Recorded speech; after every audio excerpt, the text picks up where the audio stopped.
I can't look back, it's too late now.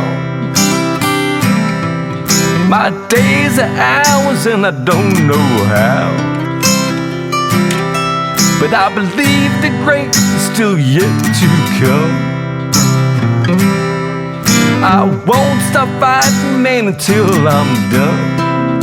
Good morning and welcome to the 105th Breakfast Ball. I'm your host, Bob Cardia. To my left, to your right, is Ike, Noah Eichenbaum, one of our freshmen at Rutgers University at Camden on our golf team. Good morning, sir. Good morning. Yeah. So this is Noah's first time on a podcast, so we'll try to take it easy on him a little bit. Mind you guys, as we always say, if you get anything out of this podcast, we get 10% when you're rich and famous. Just saying, okay? And if you don't mind, smash that subscribe button, guys. Our goal is to get to 1,000 subscribers by the end of the year, and we're well on our way by that point. Oh, and last, if you comment, and your family comments right, on the comment section, I love the Breakfast Ball. We put you into a hat, and we make a drawing each week for a Starbucks gift card. So, exactly. All right, Starbucks, good stuff. Anyway, today our show is People Don't Plan to Fail, They Fail to Plan. And I'll take some accountability on this stuff too. So we had our first Rutgers tournament this past weekend. Good news, bad news. I mean, our number one player, Pierce, he fired a, 1 under par round in the first day, and he was sitting right there with the chance to win the golf tournament. And I'm sitting on the bus, and you've been on the bus before. I'm sitting there, and I say to the boys, I'm like, okay, you guys see weather is coming, possible rain and that kind of good stuff. Everybody make sure they pack their rain gear. And I won't say anybody by name on the team, but yeah. Some say, I didn't really pack any rain gear. Huh. Okay. Now, I put somewhat on me, because I the night before I should have said, hey guys, make sure you're prepared for all weather. One of our guys who started his first tournament this past weekend, Jack, when he got to the bus, I had 3 big bags with me. And as we're getting on the bus, Jack turns to me and says, Coach, is this an overnight trip? I'm like, no. He's like, well, why do you have 3 bags? Because I pack for everything, right? I packed for snow. I packed for rain. I packed for... And you saw this weekend, right? Yeah. Crazy weather, right? Crazy weather. Yeah. I mean, out in PA, it was even worse. Check this out, right? With temperature and sun, it was 82 degrees on Sunday. Yeah. Okay. With wind chill factor, it was 32 degrees on Monday. A 50-degree difference, right? And honestly, we weren't prepped for it. I mean, we brought the team uniforms to pull over. I mean, reasonably, we prepared for cooler weather, but not that. And it was honestly, it was not our finest hour. But as I always tell you guys, right? We never lose. We either win or we learn. So, with that said, let's talk a little bit about you.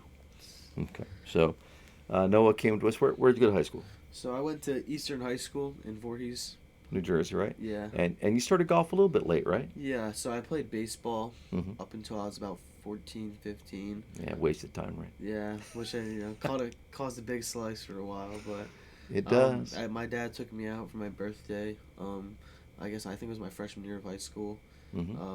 I have a birthday in May, so it was nice out, and I just fell in love. Nice. Just being able to control the ball with the club and just being out in the nature and feeling everything. It's just amazing. It's pretty cool too. And golf can be kind of therapeutic, right? Oh, 100%. Yeah, being out in nature. It's there's a matrix that I've talked about before on the show, and I always forget the guy's name. Forget me, it's Dr. So-and-so, but he did a matrix on what the most mentally difficult sports were, and golf was probably near number 1, or actually I think it was number 1. But anyway, makes sense. Yeah, well, sure, because one of the biggest things they used to determine that was the amount of downtime, and in golf, 99% of your time you're not hitting a golf ball. Yeah. You're walking between shots. You're studying and all that kind of stuff. You got plenty of time to get in your own head. Now, when you're playing for fun, that's cool. You're out there with your head, and okay, no big deal. But when you're playing a competition, your mind tends to wander a little bit. Yes. I would say so, yes. But like that's also where, for me personally, like I like when I practice, I like to do things that put pressure on me, Yeah. so that when I'm playing, that I can like, it's Mhm. almost like I'm used to it almost Mhm. kind of. But I agree with that. It's very mental part. Like even just practicing, like no one likes practicing putting or chipping, but you do it and you're all you I'm know, sure somebody does, yeah. but not us, right? All you have are the thoughts in your head, so you just got to be able to control Yeah. it. It's yeah, and that's all you have, and that's all you really can control is yourself. Um, yeah, and yeah, you mentioned your parents. Your dad went to Cherry Hill East, right? Yeah, Yeah. yeah. See, but a fellow Cougar like myself. Yeah, just throwing that out there. Uh, so last week's topic was dream big, and because you're a freshman, and we were talking about before the show, um, goals and aspirations. Yeah. And we have lofty goals and aspirations, right? What ultimately this year, where do we want to be? We want to win a national We championship. want to win a national championship. We definitely want to be in the mix for the national championship. And I would tell you, I don't question for the most part this team's talent level. The time I think we ever get into a little bit of trouble is in preparation in general and in overall um, I don't know outlook. It might be a little bit strong to say it that way, but like we have to understand, like on a day like Monday, that I said to one of our guys about 8 holes into it, I said I can't imagine scores are going to be very good today, because of the weather conditions, and he said, oh, I'm sure they are. I've heard otherwise. And I'm like, well, first of all, how did you hear otherwise? Because as it was pointed out to me, there wasn't live scoring at this event. Yeah. So that means you had to be talking to other people, around you, which is never a healthy thing. And two is really, I mean, when you're looking at that kind of wind conditions and that kind of elements, you really think there's gonna be a lot of low scores? Guess how many scores there was? I think there was of the field of close to 100 players, there was something like 25 scores under par the first day, right? Guess how many scores were under par the second day now? 2, 3. Zero, right? Jeez. So when I sit on the eighth hole to my guy, I'm like, hey, brother, I think you're right there. And he's like, no, I know otherwise. But at that point, your mind is at a place it really shouldn't be. So we're going to talk about this. What can we control now? Ourselves. Coach. Yes, ourselves. Love, right? Ourselves.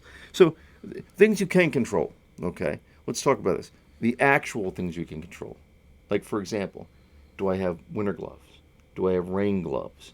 Right? Do I have multiple layers on? And you discussed you didn't really have rain pants, but you layer up, right? Yeah, I mean, I have thermal shirts that I'll wear under hoodies and my golf stuff, and I'll just throw on a pair of sweatpants under like my like just bigger Yeah. golf pants. Yeah, all right, and then you have an umbrella. I mean, an extra towel, like whatever you can do. The actual things that you can do. And again, I said like I brought 3 bags. Like I had a baseball cap, I had a ski cap, I had a bucket cap. Like I'm ready, man. Like people think I'm crazy, and maybe I am. It's okay. But like yeah, I mean, you need to prep. Two, okay, physical, and I know you do this, right? Because we talked about this at length. Um, you know, golf specific exercise. Like you go to the gym a lot, right? Yeah, I like to do. I really format around 4 exercises like bench press, squat, deadlift, lateral pull downs. Mm-hmm. Just for like, for me, that's what works best and just explosiveness. But I do think that working out helps tremendously just with stability in your swing as well as gaining distance. Like, I feel like that's also helped me lower my scores because Mm-hmm. it's just natural distance. Like, you're not swinging any harder. But Nope. it's just going farther because you're getting bigger. You're training. Yeah, I'll tell you this. I mean, and for those of you who watch this show, um, I chart every workout that I ever do. I've written down every single workout I've done since 1992. And right now, what's today? Whatever the day is. I think, yeah, but it's the 80. I usually can't. Let's just say today's the 82nd day of the year, 83rd day of the year. How many days has Coach worked out so far this year? 83 days. Exactly. I don't miss. I could get home at 11 o'clock at night and say, you know what, I've got to work out, right? And I always say, when if you change one word in your life from should to must, it makes all the difference. Like, Yeah. Noah, I should work out today. Noah, Yes. I must work out today. Yeah. So Absolutely, and then diet, right? I mean, we talked about Yeah. diet certainly. There's certain foods and things that would be avocados or salmon or pistachios. Like there's certain things that are just better for you. Like I always get nervous, and I don't tell. I probably should, but I don't. Like the player that has 2 or 3 cups of coffee in the bus on the way to the tournament. Yeah, it's a good idea. Make your stomach upset, you crash from the caffeine. Yeah, exactly. And all, yeah, I mean, you're jittery at that point. Then we talked about mental preparation. Okay, you know, one of the big things we talk about in our team meetings on Friday is pre-shot routine, right? 100%, and that has helped me. Right. So, you know what? We've discussed this before, but you tell me, all right? What is Ike's pre-shot routine? So, I have 3 different routines. Driver, irons, and wedges are kind of the same, and then Interesting. putter. Mm-hmm. So for my driver, since I'm hitting up on it, I don't like to do my normal feel like I do with the iron. So all I'm feeling with my pre-shot routine with my driver is wide takeaway. So Mm-hmm. like stop at P2. Yeah, very Tiger-esque. Yeah, Yes. just like feel the club outside the hands. Mm-hmm. Yep. Like feel my shoulders rotating, cock back, and Yeah. like feel my body. And then Did you get that from Tiger, or that's just something? that's just something that me and my swing coach have been working on. Yeah, that's at Tiger's book. He when he tries to get his greatest distance, he likes to try to get his greatest width. In my group lessons this past weekend, we were talking about width versus length. So you go. Yeah, Sorry. yeah, no, you're good. I just like the width because I feel like when I swing, like my swing, how it works, when I'm already on my at the top of my swing, like all I have to do is just release, Mhm. and I don't even have to turn that hard because it's already Yeah. so Yeah. wide. But for irons is where it's really been helping me with the pre-shot routine. Um, so I start out P2 again, hands inside the club, Mm-hmm. and then I stop there, hold it for a couple seconds, and then I do like the pause drill. So then I take it back, Mhm. hold 1, 2, 3, and then just throw the hands down and release Yeah, it. shallow it out and bring it through. Yeah. Okay. And then for putting, what's the pre-shot on that one? So for putting, obviously mark it. I like to take steps out to the hole, like on a line, like a straight line. Mhm. So I kind of walk towards it, like every step I take. So let's say it's 15 steps, I kind of just call that around 30 feet. Mhm. So once that's done, I stand behind the hole. I look at it. I kind of look around the green, see where everything's breaking. Yep. And then I line up to where I High think. point, low point. Yep. Yeah, and I look at behind the ball, and I see okay. Look for color too, like the coloration Yeah, changes. I do. Yeah. It depends where we play, but Yeah, of course. for me, I like to stand behind the ball as many steps as I took towards the hole. Mhm. So if it's 10 steps towards the hole, I take 10 steps behind it. I hold up my putter. I close one eye and I line You're it plumb up. bobbing there. Yeah. Yeah, and then I shut the other one, and let's say it's this far, and then I kind of just look at it in the distance and kind of bring it in line with my ball, so then I have somewhere to aim it to. Mm-hmm. Like let's say it came through right here, I could just line my ball up there and then just step up and hit a And you confidence do it stroke. the same way every time. Same way every time. Every time. And that's vital. When you read Rotella stuff, they say pre-shot routine is essential to keeping your mind, engaged, especially when situations get a little bit more important. The moment gets more important. If you have that pre-shot routine, right, you're less apt to be thinking about what's going on around you and more apt to be focusing on what's happening, in your pre-shot. Which again, I've talked about it at least 5 times in this podcast. The Tom Kite thing and bad weather day. Yeah. So it keeps you focused on what you need to do. We've been talking also about finishing in adversity. You and I personally have been. It happened on Wednesday. It happened. Yeah. It's the thing about golf is, and I brought this up last weekend. I might butcher this stat slightly, but it's the average 10 handicap loses 6 to 8 strokes on just 4 holes, right? So, you're 10 handicap, which is a very good golfer, right? You're shooting 82, right? But what happens is, like 3 to 4 holes of every round, you'll take the double, the triple, right? Now, life isn't about what happens to you, okay? Because we all know, crap happens. Life is about when something happens to you, what do you do with it? Okay, and that's a conversation you and I have had. So we were discussing before the show, judging yourself, outcomes versus, success. And there's a way, when you're doing mental training, and I'm going to get your opinion on what you think about this, Yeah. is rather than writing down, when you're in a practice round, the number. So let's just say in a case, now where you have all fours or all threes, right? That's Yeah. right. That's right. Definitely. So let's say some unfortunate soul took an 8 on a hole. Um, a lot of people, or let's just say a big number, let's say a 10, something bad happened. The tendency is for the average 10 handicap guy is to get like just throw up their hands, and that affects the rest of the round. Now, let's say when we're doing that, um, this guy hit two really good shots on a par five that he loved, but unfortunately there was a wayward turtle walking across the fairway. You hit his turtle shell, it Oh, kicked dead left into the water. jeez. I know, could happen, right? And then from that point, right, you were so upset, you fatted the next one into the water, then you bladed the next one over the green. You walked off the hole with a 10, right? Now, on that second shot, was that your fault? No, Can't no. control it. You can't control. Those are things outside of what they call in the rules and what they call rub of the green. Okay. I always say the past is dead. The future's not promised. You got to focus on that moment. And if you don't mind, I'm going to throw you under the bus a little You're all good. bit. Last week, on the exact same hole in the back nine, two of our players had a bad hole, and the one guy on our team who he's somewhat unflappable.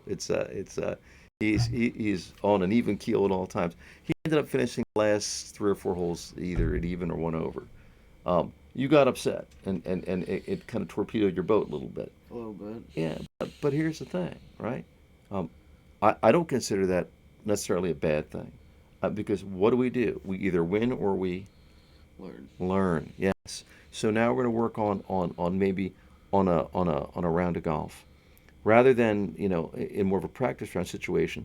Keep two numbers. Keep the actual number of what you got on the hole, and then beneath that, put the number of swings you took the way you wanted to.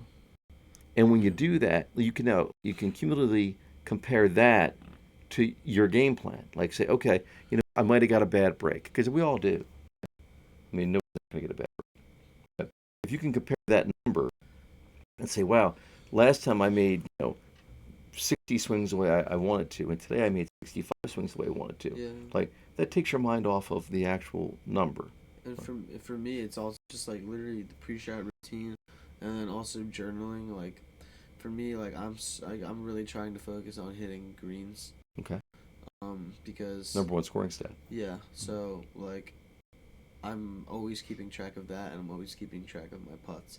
Fairways, it really depends on the course. If I'm playing at a tight course, I'll keep it. But like if we're playing at like a link style or somewhere like our home course, Yep. Pennsauken, Yep. like I just like if you miss the fairway, you're almost 80% of the time guaranteed to have a shot. Ain't that bad. Yeah, Yeah. yeah. And you see PJ's touring stat. Like the LPGA's driving stats are amazing. The PGA, it's all focused on bombing the ball. Yeah. So they miss the fairway quite a bit. If you get the ball down there with a wedge in your hand, it's way better than having a 7 iron. Yeah, Yep. I agree. Yep. Yep. Yep. All right. So last thing I'm going to talk about is if we're really looking to be great, right? Is never greet the day without a map.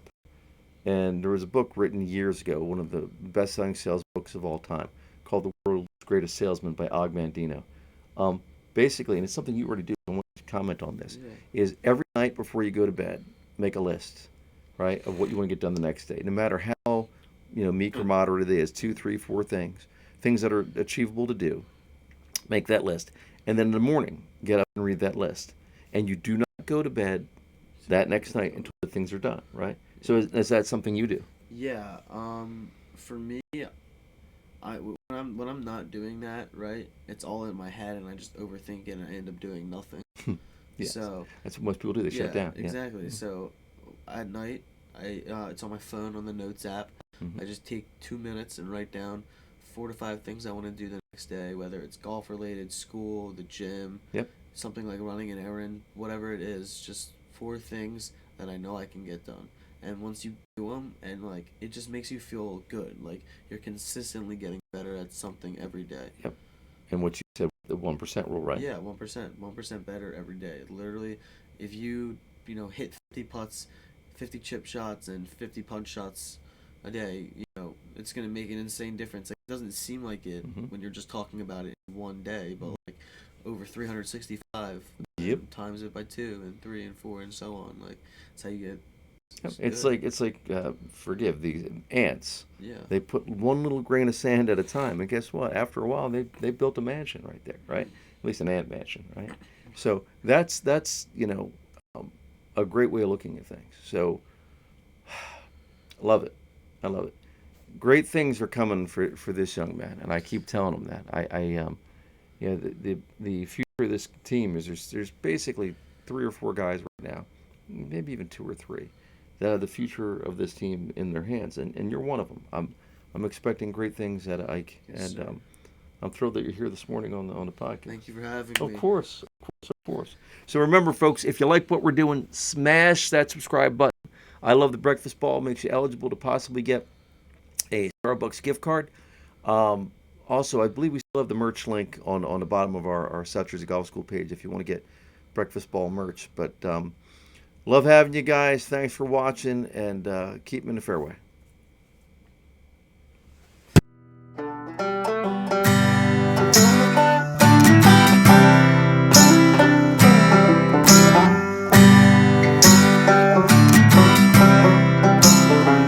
Glass of bourbon,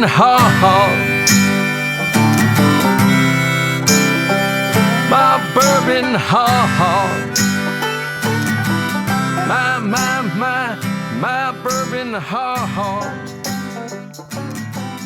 Alcohol. There's no great story ever started with, I'll have a salad.